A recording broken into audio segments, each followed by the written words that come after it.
দেখেন ছানা মরার স্প্রেটা দিচ্ছে। এটা কি ওষুধের নাম কি? ওষুধের নামটা আমার খেয়াল নাই, তবে ছানা মরার আর কি ওষুধ? ওষুধের নামটা এর সাথে মনে করেন যে আপনার দিচ্ছি আপনার ওই কাপড় দেওয়া সার্ফ এক্সেলও দিয়েছি। ওইগুলো দেওয়া লাগে না?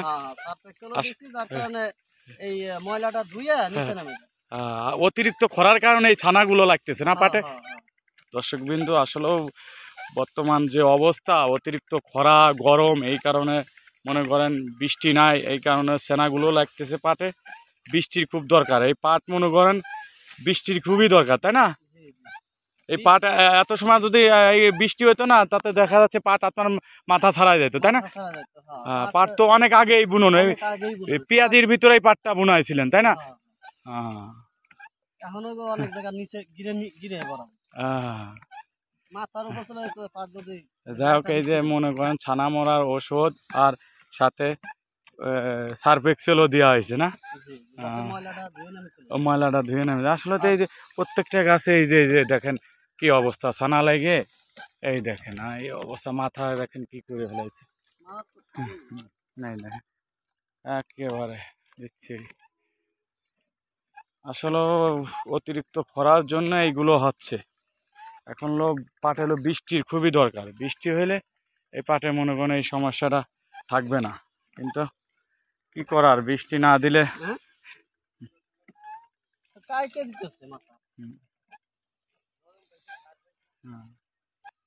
এই জায়গায় আবার পাটগুলো শক্ত আছে, তাই না? কারণ কি এদিকে লালটে ধরে গেছে, সার কম পড়ছে, মাথাটা ধরাল পড়ছে, যার কারণে একটু ধুয়ে চলে গেছে। কম চলে গেছে।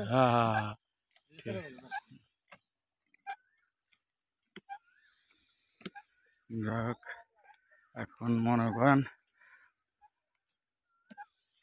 2 জন আছে 8 ড্রামে ওষুধ দেব। 8 ড্রাম না? 2 জন আছে যাতে তাড়াতাড়ি হয়ে যায়, নাহলে পরে এই বেলার ভিতরে না দিয়ে সারতে হবে তো আপনার। যাক দর্শক বন্ধু, দেখেন এ হচ্ছে জমিটা, হচ্ছে হলো 70% এই জমিটা। এই এই জমিতে পেঁয়াজ ছিল, পেঁয়াজ থাকাকালীনই এই পাটটা রোপণ করছে আর কি, তাই না?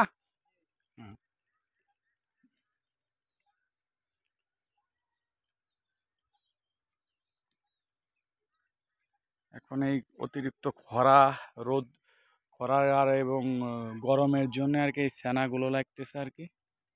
ঠিক আছে দর্শকবৃন্দ, এখন হলো পাটের দরকার হলো বৃষ্টি।